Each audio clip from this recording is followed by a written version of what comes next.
You feel the ocean spray refreshing you, splashing you. The temperature is just perfect. All you can hear is the sound of the waves and the sound of the wind filling your sails and propelling you onward.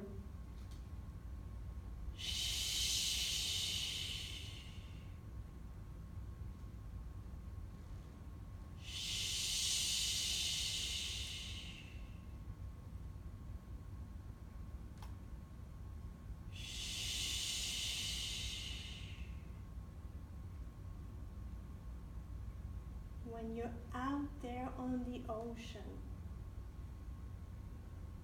you have to be present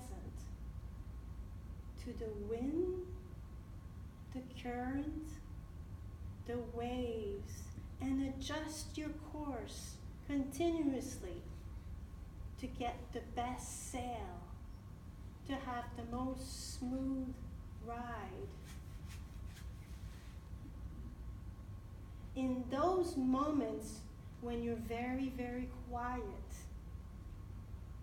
this is where inspiration comes to us. This is where all the solutions to all the problems that we have become clear. This is a gift that I've learned, that I was reminded by the ocean.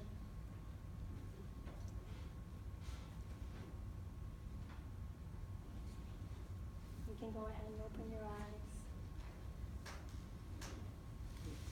The ocean has a lot of qualities she can share with us. She can give life, nurtures it, and sustains it. She can soothe our worries away. Don't we feel calmer around the ocean or a body of water or a lake? She can rock us to sleep, unrock to sleep every night. She also has an immeasurable source of strength and power deep within, and she can overcome any obstacles that stands in her way. But no matter how strong the storm rages outside, if you go deep, deep, deep within, you will find absolute stillness, absolute peace. And that's another lesson that I learned from the ocean. It's that no matter what's going on in my life, no matter what challenges that I'm faced, if I go deep within, I can find that peace. I can find that peace, and I can find that strength, and I can use it in my life. I remember one time we crossed from Fort Lauderdale to the Bahamas, and it was a particularly bad crossing because we had a tropical storm came about, and I don't know if anyone knows about sailing here, but when you're either entering or leaving port or you're in a storm, you want a motor sail. You want to turn your motor on because since we're at the mercy of the wind, in a storm the wind's shifting here, left, and right. So you don't have as good of a control on the boat as you could have. You want to have a sustained wind to have a sustained course. So we had been making our way to the Bahamas in this huge downpour and raging seas. It was an awful crossing. We got to West End and there was a rock jetty and we needed to get into safety. But we didn't have a motor. So my husband left me at the helm and went below to see if he could fix the motor. And that was the first time ever that I was in charge of a 15-ton vessel by myself in a huge storm in 8-foot seas with rocks coming about in front of me. I could have easily just panicked and cried and said, oh my God, I'm going to crash the boat, I'm going to sink, I'm going to die. But I remembered that if I went deep below, I could reach that strength and I could reach that peace to keep me calm and to navigate us to safety. And we did. We were okay. But that day, I was really reminded of that I am a lot stronger than I thought I was. So how can we turn stress into strength? By changing our mindset. Because our thoughts are reflected in everything that we see. And our whole lives are based on what we think and how we react to life. So you are in charge of your lives. You're in charge of your thoughts, and you're in charge of everything that happens in your life. And if you don't think you are, maybe you think your bosses, or maybe your wife, or your husband. But bottom line, you are the captain of your own ship. And if you don't like where your ship is sailing, well, you better ask yourself who's at the helm up there. And take charge of your life. There was this other time where we were sailing in the Keys, Bayside. It's a beautiful, it was a day sail. It was beautiful, I think, Saturday afternoon. We had friends on board showing them the ropes. And it was maybe 50 knot wind. We were sailing at maybe 6 knots on a nice leeway going forward. And I went below to make lunch for everybody. So I'm in the galley, and of course the boat is heeling, so I'm, making the sandwiches sideways and preparing everything for everyone. And all of a sudden I felt the boat go shh and completely stop. And then the sails were open, and what happens when you're stuck aground is the wind keeps pulling you higher and higher on the sandbar. We had just run aground. So I ran upstairs, and I saw the boys were already pulling the sails down and working their way to get off the sandbank. But what happened is that time that I went below, I usually navigate, but I had left my husband in charge. He's a bit of an impatient guy. And in his rush to get where he was going, you could see the destination far, far away.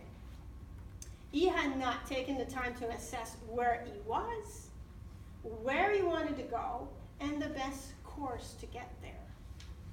He was in a hurry, and he didn't check the charts.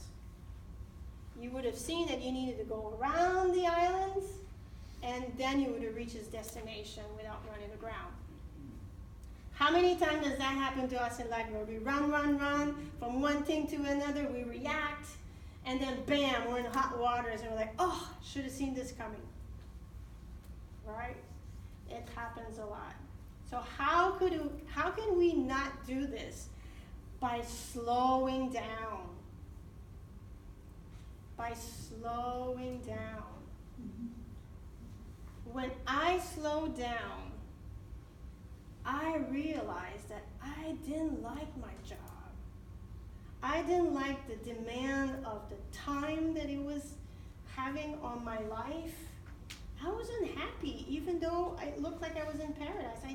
I was not fulfilled. And I needed to find something that fulfilled me.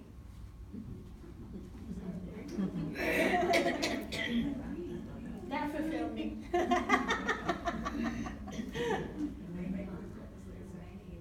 And so I went about on a healing journey. And the next 10 years, I went and studied the holistic arts, mind and body work, and I changed my life.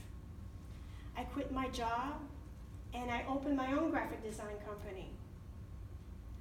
I lost 35 pounds from changing my diet and taking my health back into control. I fired my doctors, and I am completely off medication, which the doctors told me I'd be on for the rest of my life. At one point, I had 5 different doctors. And after that first surgery, I had a gastroenterologist send me to an oncologist to go. They needed to run some tests on some lesions they had found on my liver. At that point, I was exhausted emotionally and physically, and taking all these medications that they were giving me, and not trusting, not listening, not following my intuition, just listening to everything outside and not listening to what's going on inside and how can I take charge of my health. I decided to take charge of my health. I am stronger and healthier than I've ever been. My immune system is strong. I'm a yoga and dance instructor. I'm a life coach, and I guide people to manage their stress, to get rid of their stress, and to live happier and healthier life. And that's what I found that filled my heart. I found what I wanted to do. I found what fulfilled me. I gave myself permission to change the course of my life and direct my ship towards something that I wanted. And what happens to the crew on a sailboat when you suddenly tack and veer off course? You're sailing and you're going forward. Everything's chaos for a while. It's mayhem. People need to adjust their position. You need to move aside. Sometimes things break. So for a while, you may be a little uncomfortable.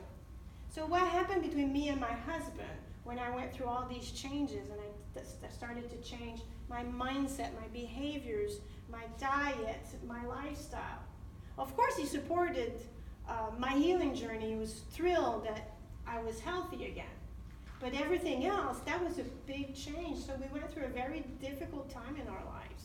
And remember, we live in a 13 by 41 foot space.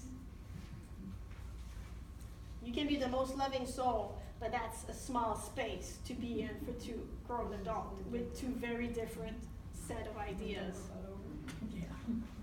What we found is that by giving each other emotional space, by allowing each other the respect, the compassion to have your own ideas and to pursue your own way, to find what you like, and not try to control each other, and not to have too much expectation on what you want them to do, but rather just concentrate on making yourself happy and hope that your ships are going to be sailing together again one day.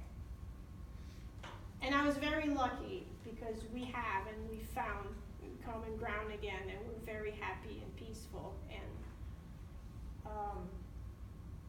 those lessons that I've learned from listening to the ocean, from sailing, slowing down, resting, doing less.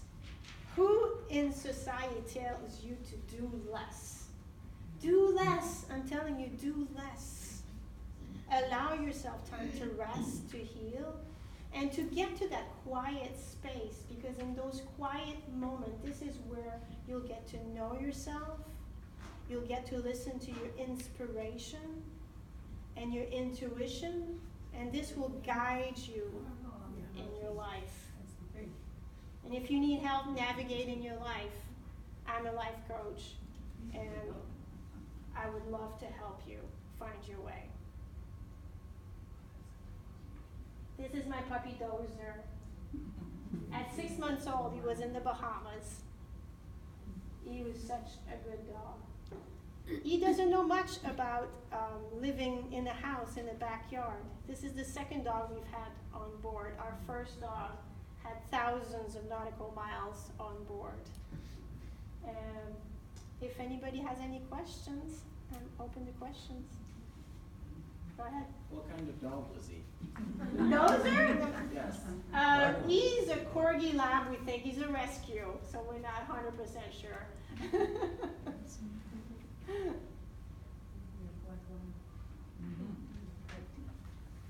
Anybody else?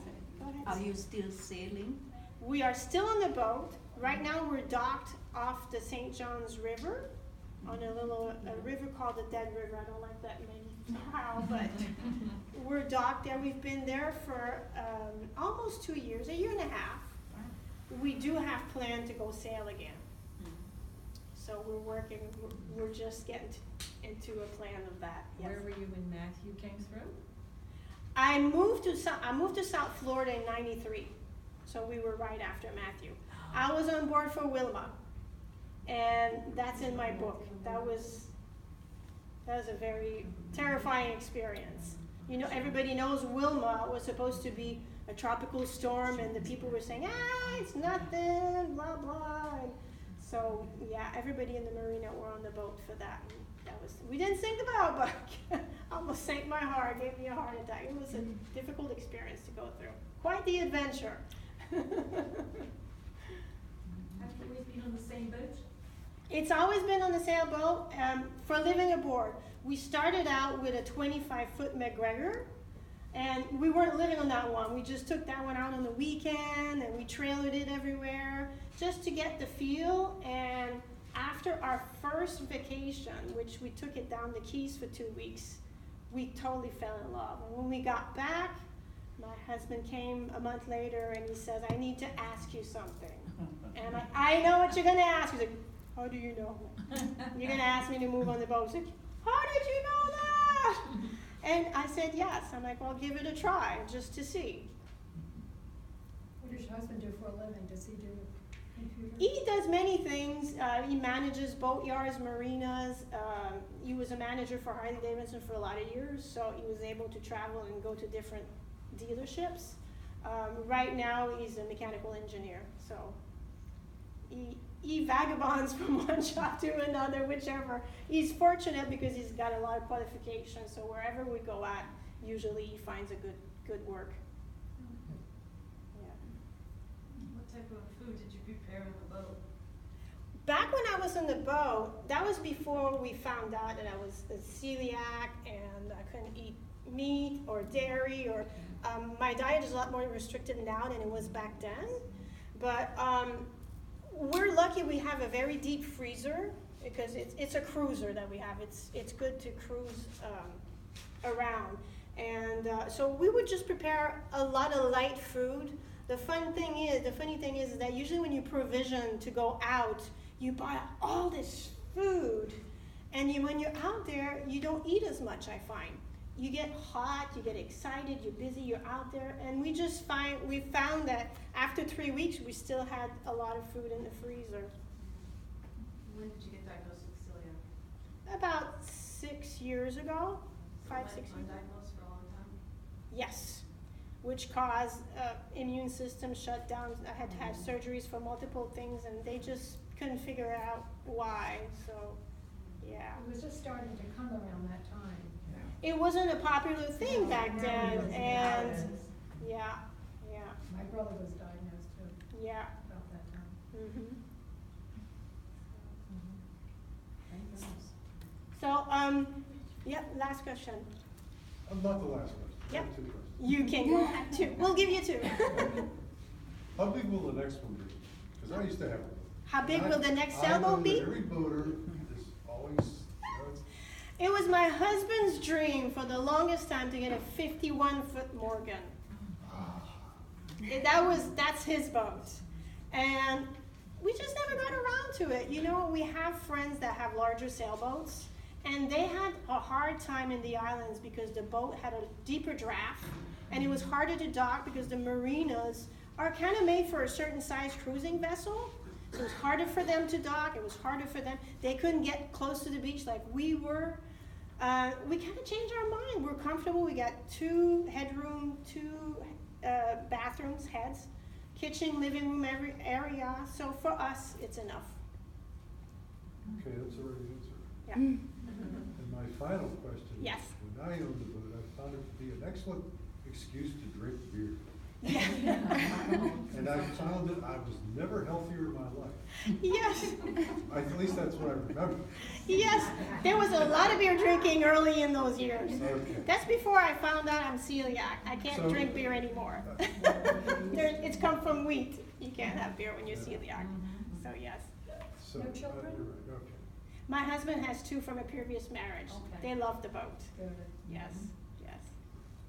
So What type of boat are you on, a 41 foot? a 41-foot Morgan Islander. Yes. And that's the right size, you think, for 2 people? It's a perfect size. What's Perfect the name of your boat? size. Windsong. Windsong, okay. Yes. Yes. We'll look for it on the Dead River. Yes.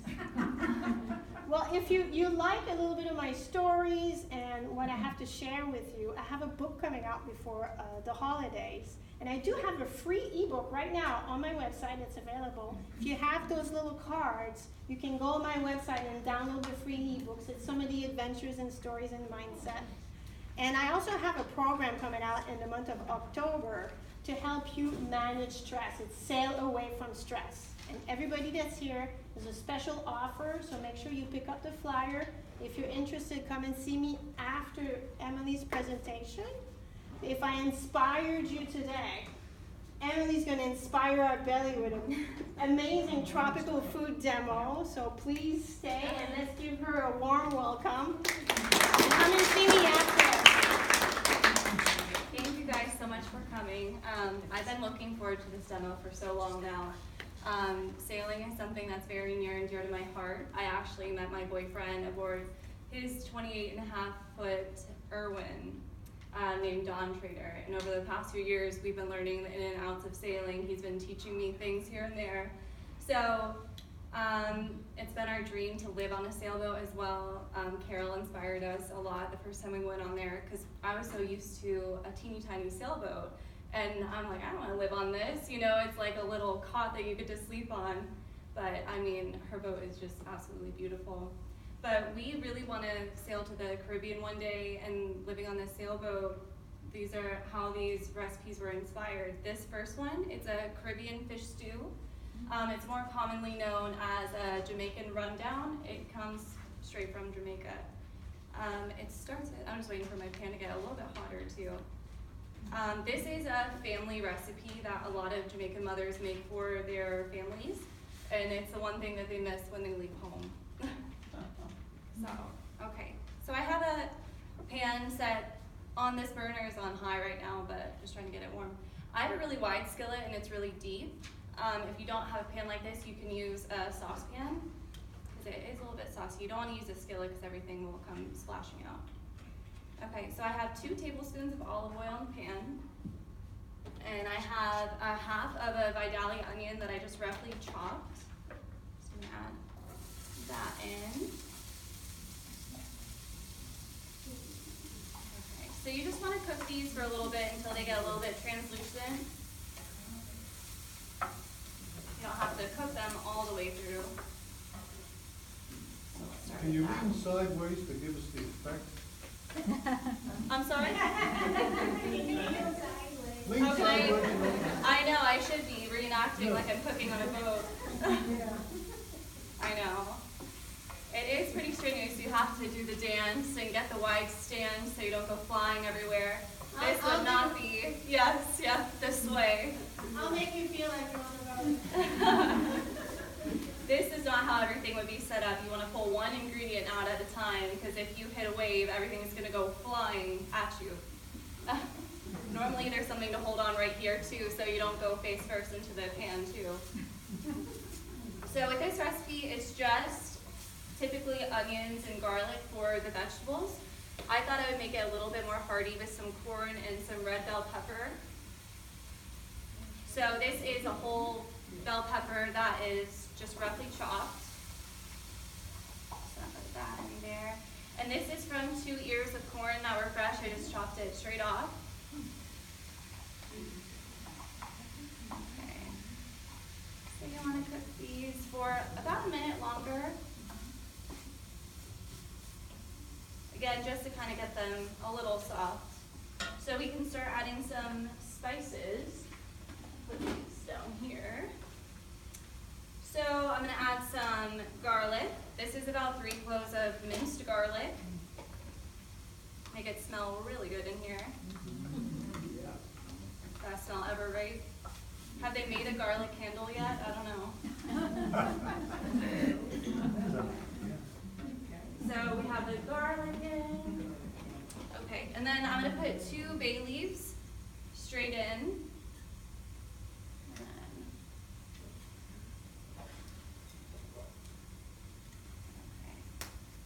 So it's starting to get a little bit softer here. So some more spices. This is a red chili. Typically this dish uses Scotch bonnet pepper that is very, very spicy. I mean, it's right under a ghost pepper, and I couldn't find it, but I wouldn't do that to you guys anyways. So this is a whole one. I'm just gonna put a little pinch in it, Anytime that you're cooking with peppers, if you can stand it, taste a little bit of it first, because you never know how spicy it's gonna be. The hotter the weather outside, the hotter the pepper is gonna be. So, I'm just gonna put a little pinch. Typically this dish is super spicy, like I said, but in the Caribbean you kind of want that. You want to be sweating so it cools you off. It's like your natural AC through food.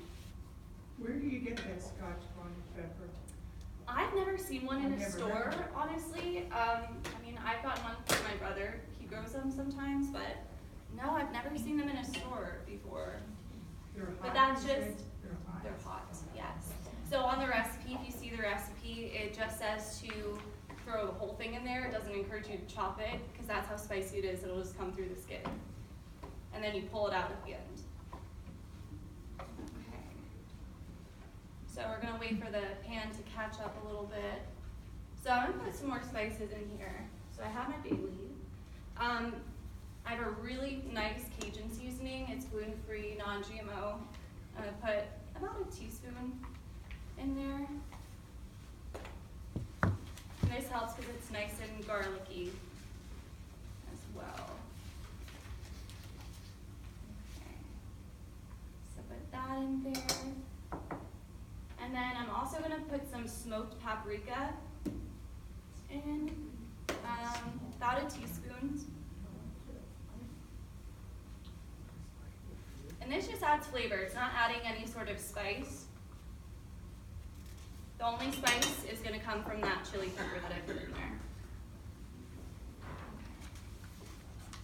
So we have these cooking away. Okay. Waiting for this pan to catch up. So the next thing I'm going to put in is some whole fresh tomatoes. You can use canned tomatoes, but it just adds too much of a tomato flavor to it. It kind of overtakes it. So fresh is always better, and they'll start to break down once it cooks a little bit longer. So this is 2 whole tomatoes, roughly chopped. So put that in there. And I have 1 whole can of coconut milk. The best part. That's where all the flavor comes from. And then it kind of turns it into like a Caribbean curry, essentially. That's what it tastes like. That looked chunky, was that chunky? It is little pieces, it's full fat coconut. So that's just the fat congealed. Once it heats up, it'll break down. But that's when you know it's good. Oh, okay. When it has that coconut in there. And it depends on the brand too. I mean, there's just as good of quality coconut milks out there that don't have that fat on top. This kind of settled a little bit. Once you open a can of coconut, you'll have like a really thick layer of fat on top, and then the water's on the bottom. You just have to shake it. Okay. So I'll let this come So you in. don't use those, like you can buy coconut milk? I wouldn't do that. That's a little bit too thin. Just canned coconut with the full fat will give you the most flavor, because that'll be a little bit watery. Yeah. You want the most out of it. And the fat is good for you. And the fat is really good for you. Yeah, it's medium chain triglycerides, so your body doesn't have to work so hard to break them down. As with, olive oil and fish oil and stuff like that, you have to work a little bit harder to turn it into energy. Okay, so this is coming up again. And then I have a teaspoon of fresh thyme. What is that?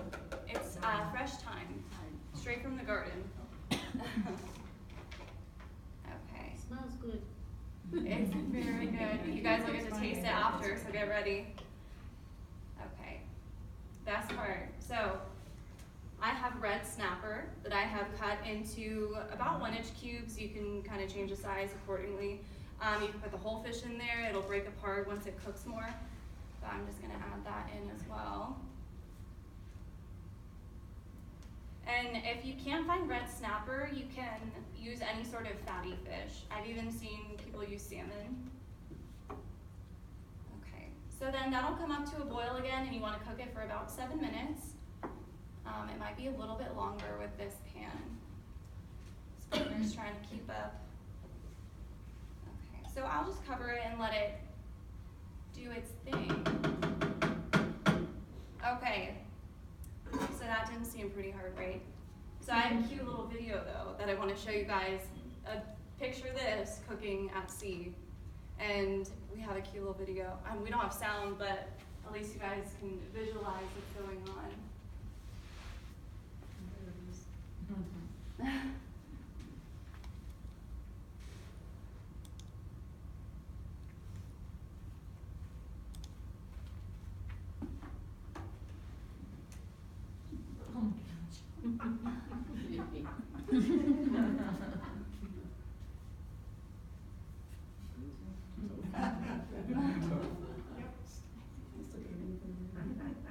Okay, you always want to have non-skid mats under cutting boards so things don't go flying. This is the dance that we were talking about. Making me feel at home. I feel seasick. Yeah. Lean and poor. Yeah. So the stove is moving? So the stove, it's called gimbaled. You unlock it once you're out at sea, so it's not so rigid. It can kind of flow with the waves, so things don't go splashing back on you, pots don't go flying. That's cool. Yeah, so that's cool, and then you'll see there's nothing really on the counters that can kind of come back at her. With knives and everything, you have to watch out for your knives. You can always put them in the sink, so you don't have a casualty.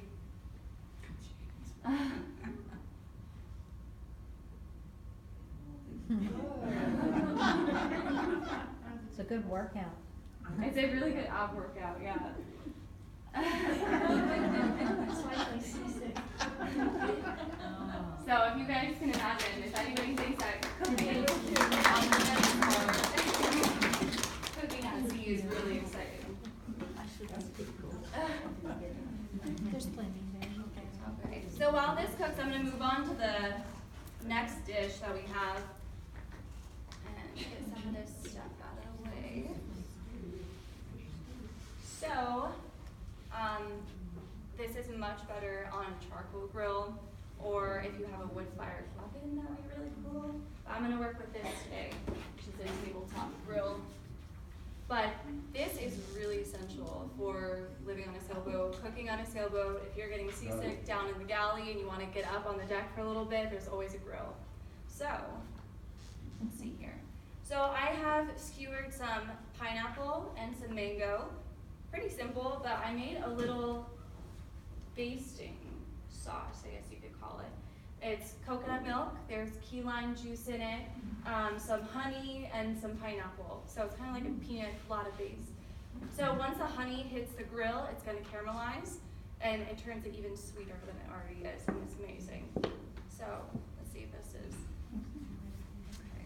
Still heating up a little bit, but we'll go ahead and put these on.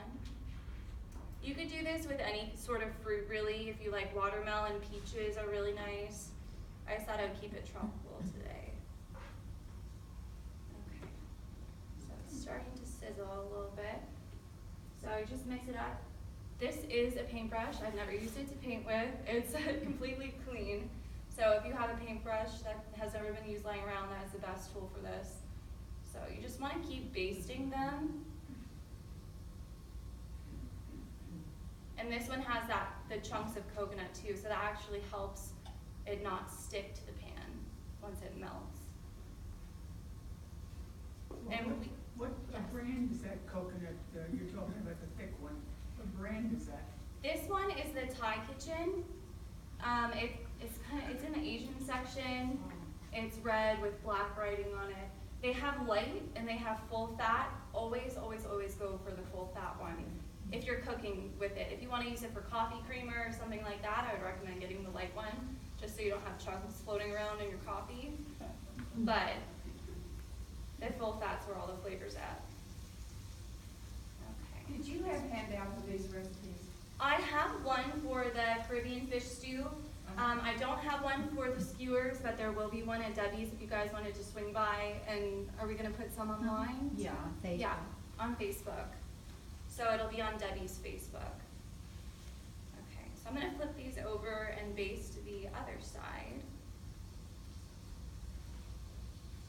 And this is really good as a side dish. It's a little bit sweeter, so a little bit different. Put it over ice cream. It is the best thing. Yeah. Pineapple and fish always go really good together. Same with mango. So that's why I thought it'd be a really good side dish for the stew, but you could do so many things with this, and it's so easy. And these recipes are really simplified too, so if you do live on a sailboat or you're underway, you could easily make these in, 5 minutes and not get seasick.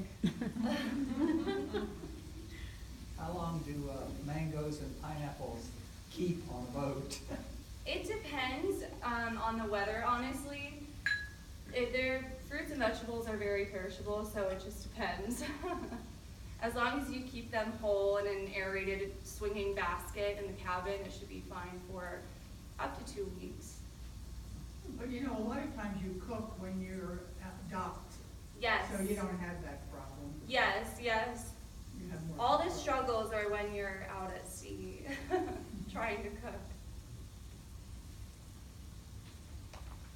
Okay. Yeah, cooking at the dock too, at sea as well, you have a very confined space. So I wouldn't even have this much space cooking on a boat. I'd have probably half this, which is fine. Like really all you need is a cutting board and a can opener, and then you're good to go. And do you have what do you cook on, gas or electric or propane? Propane, yeah, everybody's different. Refrigerator works too, is propane like a motorhome? A lot of boats have like fridges and deep freezes, like Windsong. Our boat doesn't have a fridge, but we don't go on very long treks, so we just have everything that we need in a cooler, pretty much, yeah. So, essentially, you just want to keep rotating and basting until you start to see the brown lines start to form.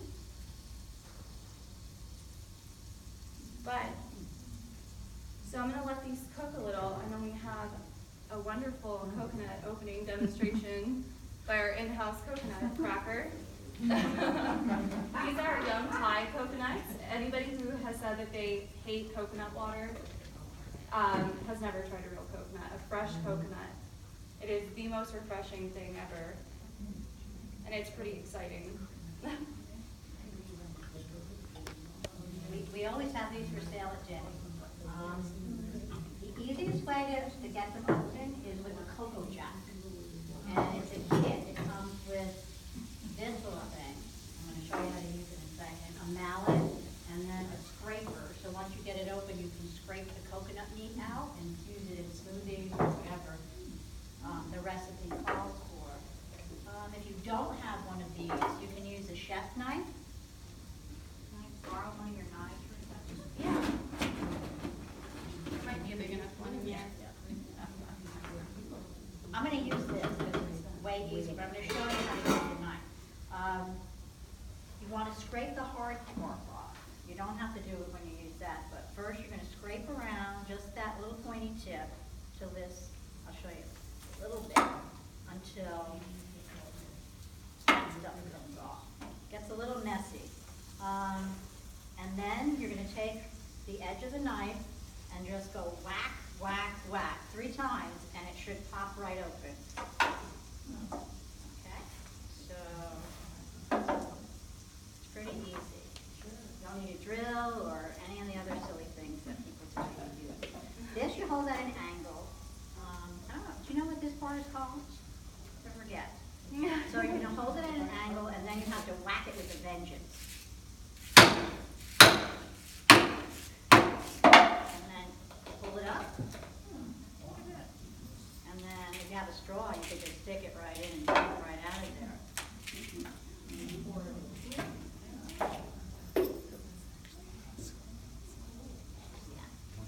It comes with a little scraper thing so you can scrape the coconut out on the sides too. Yeah. So nothing goes to waste.